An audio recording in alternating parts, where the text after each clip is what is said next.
Welcome to the Movement Driven Podcast with Dr. Greg Goldberger, where we help you bridge the gap between pain and performance. Each week, we'll share strategies, insights, and real-life applications to help you keep moving and stay driven.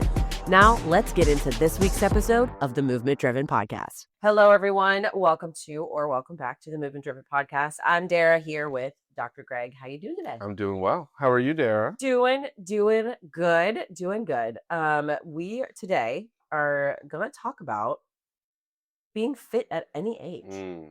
Any age. Mm-hmm. So old, young. Well, you post all those like 90-year-old track stars on our Instagram. Those things are always so motivating. We have a guy. It's like get off your butt, right, and go do something with your life. There is a gentleman at my gym. His name is John, and he is at 5 a.m. pretty much every single day. He's actually yours too. Yes, yeah. I love John. And he is, I think, just turned 7. He'll be 70 or something like that. He's like in his 70s. And it motivates me more than any CrossFit athlete I could ever see, just because he's there every day. He does the workouts. Things are modified, but he's still there. He's still moving. And it is so motivating to see. I love it so much. So a lot of people have this connotation that getting older means slowing down or giving up their sport. And I think we just answered this question here of that actually is not true. Like, no, you don't necessarily you don't have to. You have to kind of tamper the intensity a little bit. I think you need to just train differently. It's a lot about the mindset behind how you're programming your exercise and what activities that you're choosing to participate in. But at the end of the day, you have free will and you do what you want to do. Right. But for those people that work with us, like I have a marathon runner that's approaching 80 and she's still doing great. And it's like, well, this is more about how do we organize your routine to keep you doing what you love, rather than just saying you can't do this anymore because you reached X age, So it's one of the things I hear from kind of both sides. Like, you have some people come to see me like, I'm here to see you so that I can continue to do what I love to do as I get older. And then I see the opposite side of that spectrum when we're at events and such. And, we're just talking to people like, hey, come get on the table, free injury screens. Like, oh, I'm too old. I'm too beat up. I got too many things. And I hate to hear that mindset, because I know deep down that I can help you right now. Right. I have confidence in that. But there's no sales technique in the world to get some of these people on the table if they have their mind made up. Right. So I'm here to tell you we can always improve upon where you are, right? Some of the goals are a little bit harder to achieve than others, but who says we shouldn't give it a try? Yeah, for sure. So outside of that mindset that people tend to have, and then just like, oh, you slow down as you get older or whatever the case is. Let's talk about what actually changes, like what's actually happening to the body as we age. Yeah. And I think I can be frank and say, like, as we're getting older, we do have changes that make us feel more tired or make us feel stiffer. Like, there are actionable things that are occurring throughout our lifetime that give some credence to what these people are saying, but there still can be mitigated and decrease the progression thereof, or the rate of that progression. So, but in terms of just aging, like, your DNA, there's damage that is occurring over a lifetime, more things that are influenced. Your actual, on a cellular level, we have cellular aging, mitochondria, the powerhouse of the cell, which is the only thing I remember from high school biology, that gets less effective at producing what it needs to produce. From a muscle and strength standpoint, we start losing muscle mass at age 30. Oh. So at age 30, if you don't do something to change the way in which you're training, your body will start to do this. And at 36, I can speak to that at this point. I'm on the other side of my 30s. Sorry to people listening that are older. I don't mean to. This is my own personal thing, though. Right. But if we're not effectively training to increase size and strength of muscle, then you are going to get weaker over time. We lose elasticity in our ligaments. Collagen gets disrupted, so tendons are not as strong and as durable as they once were, along with other soft tissues. cardiovascularly, we have stiffening of blood vessels. We have, plaque starts to accumulate. Our max heart rate isn't what it could have been or was when we were younger. Aerobic capacity, so our VO2 max is affected because a lot of that is because we can't expand some of those tissues. So then our respiratory, we have decreased elasticity in our lungs. Like we could go on and on and on, right? So our metabolism changes. So weight gain is different and our mood is different and we are more tired. Hormone changes. For women, osteoporosis starts to set in. Like there's a whole slew of things where it gets harder to deal with the stressors of life as you get older. But it's harder for those that don't exercise versus those that do. For sure. So I guess that's the biggest takeaway is you need to be doing something active to mitigate these things. 100%. Yeah, it's one of those things where I'll be 33 this year, so I'm pretty fresh into the muscle. To the 30, decline. A couple years in, but I've had PCOS since 2009 before it became popular when they still thought it was diabetes. So so hormone stuff for me has kind of always been something that's kind of like made the movement and things like that a little bit more on the difficult side. But I do notice significantly when I am going through whatever, if I'm too busy to quote unquote too busy to work out or to make things happen, my body hurts worse than when I'm just getting it in. And even if it's not an intense workout, but I'm still just like this, like one of the workouts I did this week was very much just show up. Lightest weights, like moving so slow, but still getting the movement in. And I know that if I did not do that, I would not feel as good as I feel right now. Right. So what are some of those mistakes that older, quote unquote, whether that's 30 plus or when you're 50 plus or in your 70s, what are some of the things that older athletes are getting wrong? Well, I think this answer is this is true for anybody on any age at any age, but it stands out more for those as we get older if you're not doing this. I think if we had to simplify what you can do better is more of a comprehensive training program.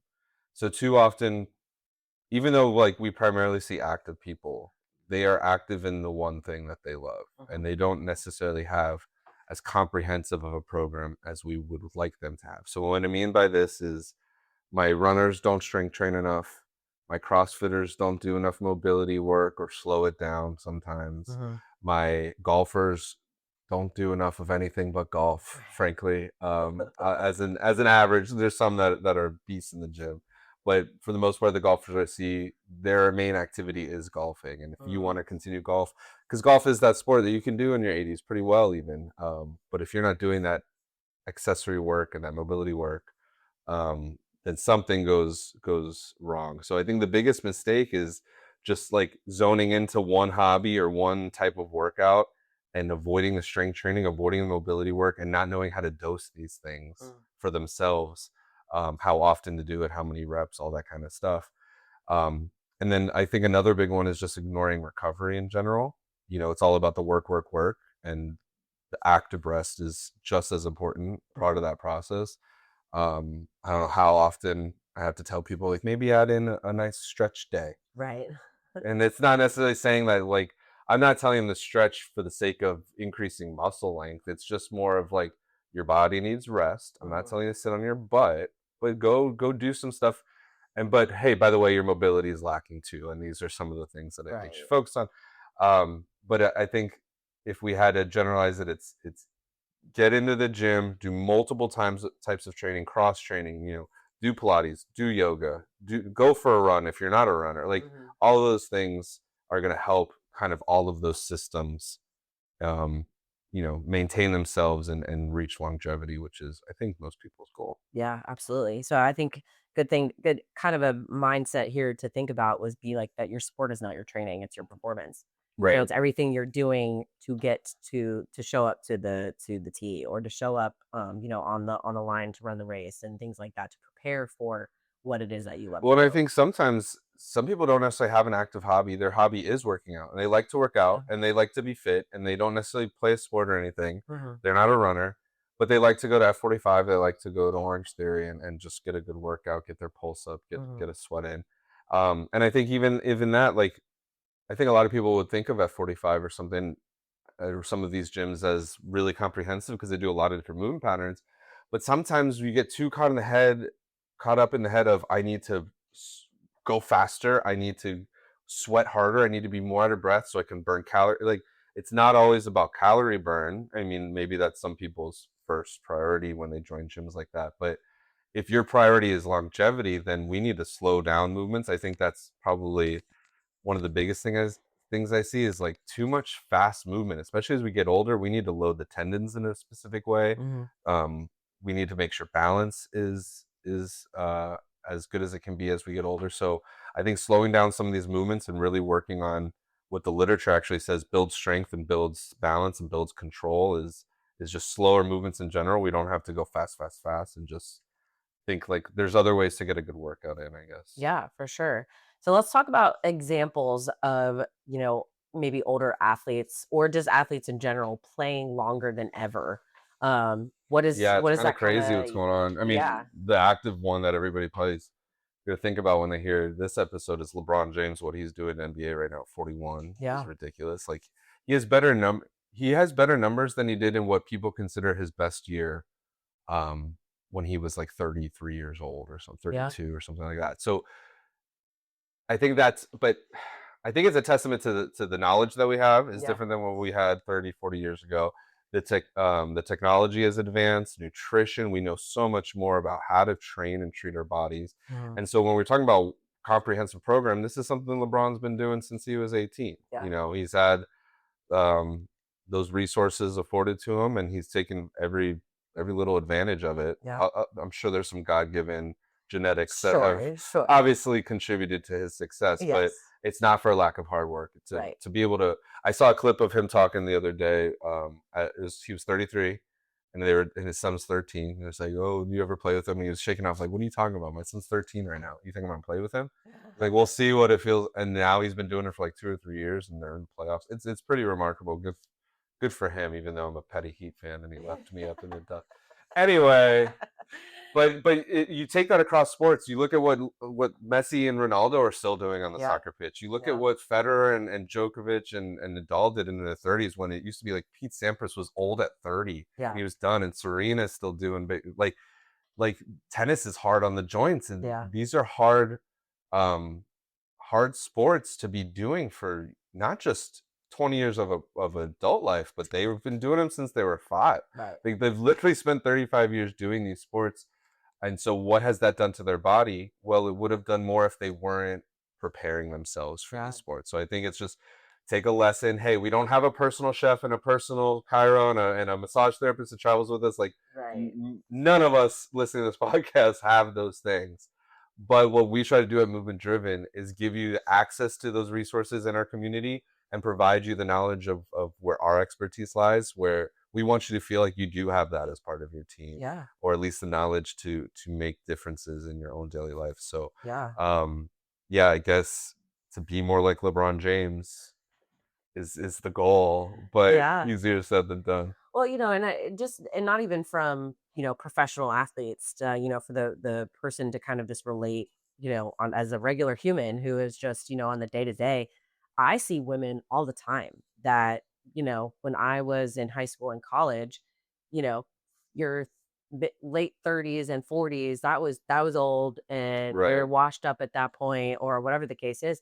And I see women Nikki Graham from the who owns Graham Strength and Conditioning, for example. She's in her 40s Hmm. and she looks better than she did when she was in her 30s and in her 20s. And she's just one example of like But several that's because women. she does all the right things, Right, right? She right. knows And she she doesn't, she's not LeBron James. She doesn't have a right. professional cook. She doesn't have, Doesn't have the whatever. financial resources. None of us Exactly. do. Yep. Yeah. So I mean, like it's just it is just when you take care of your body and you put nutrition and movement as the forefront of everything that you do, it does not have to be as intense of a professional athlete, but you can, there are women now who are in better shape in their 40s Hmm. than they ever were in their 20s or their 30s because they make it a priority. Yeah, exactly. And so I think that you can simplify it to that. And I think the knowledge is there's no excuse not to be able to find the knowledge out there, find the resources in your community that you trust, that other people have worked well with.